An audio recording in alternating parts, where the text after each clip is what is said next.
Here's the thing, right? Everything that happens to us in life is data.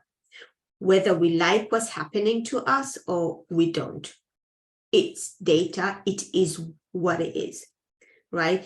And often there's nothing that you can do to change that data. Something has happened, right? That's out of your control, right? The only thing that's within your capacity, within your ability, is your response to that thing that happened, right? Is your response to that data, right?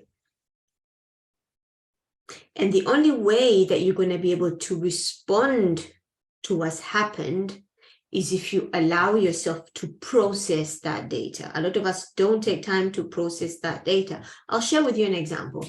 A few weeks ago, my kids are watching TV, right? And my daughter, she's 7. She's the type who watches TV with her head upside down. She never stays still. She's always moving around. Very active child, mashallah. Wouldn't change it for the world, right? So she was standing in front of the telly watching TV, playing with the remote control. And to give you a picture, beautiful TV, cost a lot of money, 75-inch curved TV and all of these things, right? So she's standing in front of the TV, swinging the remote control, and accidentally the remote control, she let go of it by accident, and it hit the center of the TV. And it broke the screen. So now the first half of our TV, like that much, is all black, like literally the center of the TV. So half of the TV that you can't see, it's almost like the TV is divided to 2 sides now, right? Now, here's how this played out. And I'm going to be as honest with you here as I possibly can. A couple of years ago, my reaction to this would have been, oh my God, what have you done? I always tell you to not do this. You never stay still. You're always doing this, always breaking this. This is so expensive. What have you done? Look now, what are we going to do? We haven't got a TV. How are you going to play a game? How's Baba going to play a game? Dad, I would have yelled and scolded and all of these things, right? That would have been my reaction to that situation. Because that is how I grew up, right? That was my conditioning. You react to things not going well with anger and frustration and all of this thing, and yelling and shouting and screaming. I'm not proud of it, but that's a couple of years ago, that is exactly how I would have reacted. But this time around, that happened. She came to me. She came to me in tears. She was crying. They got a little scared, right? And she goes, there's something happened to the TV. And I'm like, what happened to the TV? Calmly, something happened to the TV. She was scared to tell me what she'd done, right? So I went to the sitting room and I saw that, and I just looked at it and just said, what happened? And she goes, so she's explaining herself. I was standing here and she was very honest. I was playing with the remote. I know I shouldn't, but I was playing with the remote, and I accidentally it left my hand and it hit the TV and it broke.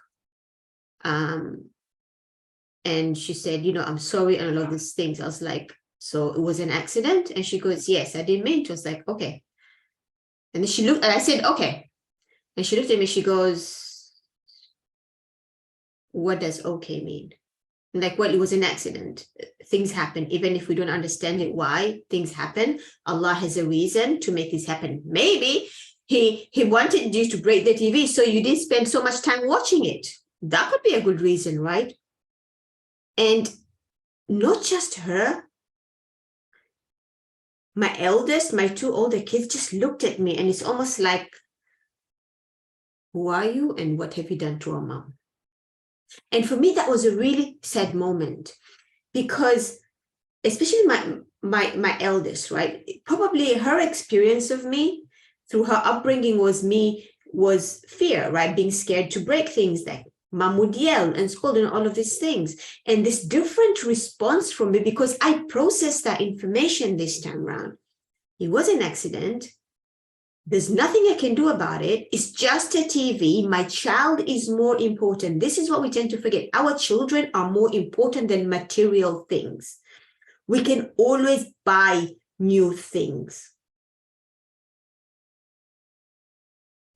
We can't buy new kids. When we break our kids, we can't buy new kids, right? So I was able to process that information. And because I was able to process that information, I was able to respond accordingly in a manner that was healthy for me, in a manner that was healthy for my children. The TV broke. That's just data. TV broke. That is the data. I get to decide, you get to decide the meaning you attach to that data. What does it mean that the TV broke? Right? When we're yelling and screaming and going, oh my God, blaming our children and being super frustrated, what we are saying is that TV is more important than you right now. That's what I used to say through my actions. I was telling my children, TV is more important to you than you right now. This thing that I bought is more important than you right now. I wasn't teaching them anything. I was just showing them that something, this material thing was more important, right?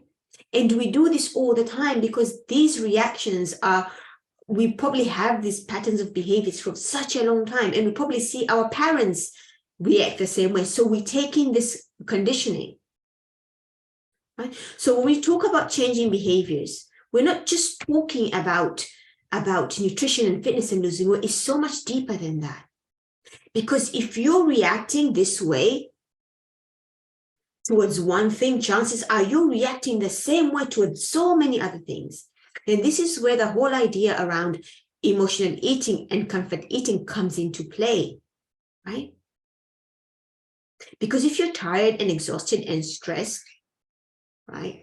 If your reaction towards that is, I'm going to open the fridge and eat everything that's in here, if that is what you do all the time, then that is you not processing your emotions, not sitting with the emotions and going, hang on, what am I feeling this? What am I feeling right now? Why am I feeling this? What thought do I have that is leading to this feeling right now? Right? Because remember, a thought will lead to a feeling would lead to a behavior, right? If you take time to process your emotions and think about where they've come from, why do you feel this way, what thought is behind this emotion, chances are you can change the action that's coming. You can change that behavior that's coming. And that could be, instead of going, I'm going to finish this whole cake right now, it could go, you know what? I'm feeling really awful right now because I'm thinking about this, and it's okay that I'm feeling this way. I can sit with this feeling. I don't have to dampen it and push it down by eating. I'll just sit here and process it and get through it. And look for other ways to cope, like journaling, go for a walk, hug a loved one, do a quick 2-minute movement snack or something like that. Right? But you're only able to then make those decisions if you process that data and you don't just react to it.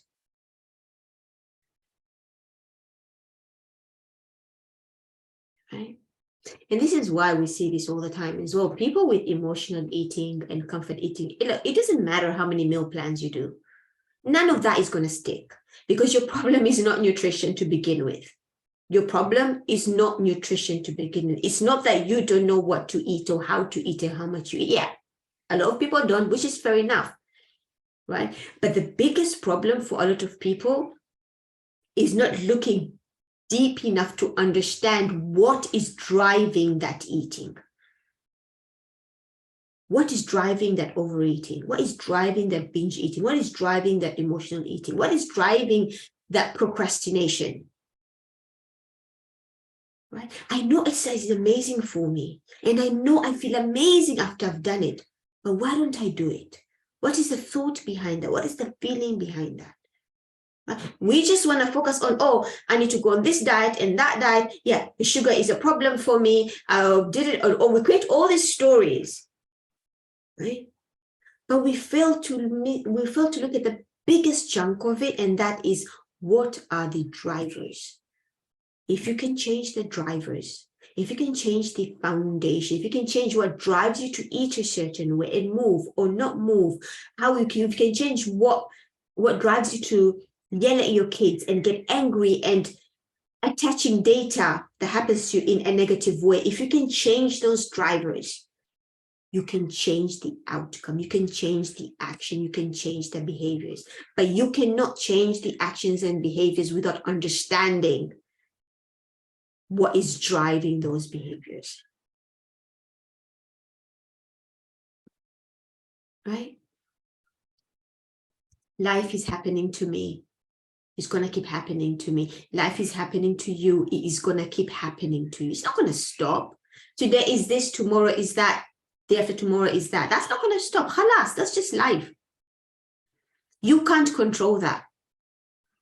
The only thing that's within your control and my control towards that data is the meaning we attach to that data. Is it good? Is it bad? Or it just is? Sometimes things are just as they're supposed to be. It just is. It's neither good or bad. It just is, right? And if you're someone who doesn't have emotional regulation and everything that happens to you is a negative, that's the meaning you're attaching to everything that's happening to you. Bad, negative, I'm hopeless, I'm useless. That is what you're going to define everything that happens in your life. And that is no way to live. That is no way to live. That is not how you want to experience life, right? That's how everything is caused by somebody. Everybody around you is the guilty party but you. You are the victim of this and the victim of that and the victim of that. Why are things only happening to me? Things are happening to a lot of people. Things are happening to a lot of people. It's life. We all have different battles that we are fighting. My battle is not any harder than yours. It's not competition. We all have different battles that we are fighting. The difference is in how we fight them. The difference is in how we choose to show up, right? The difference is how we respond to those challenges. Are we responding to them or are we reacting to them? And when you can tweak that from a reaction to a response, I promise you, your experience of life will change drastically. And this is why we focus on changing behavioral patterns, because everything that you do in life is stemmed from a pattern of behavior. That is from how you show up, from how you talk to your kids, from how you talk to your husband, from how you talk to yourself, right? From how you eat to how you exercise, to everything that you do in life is a pattern of behavior. Now, your behaviors either serve you or they don't. Okay?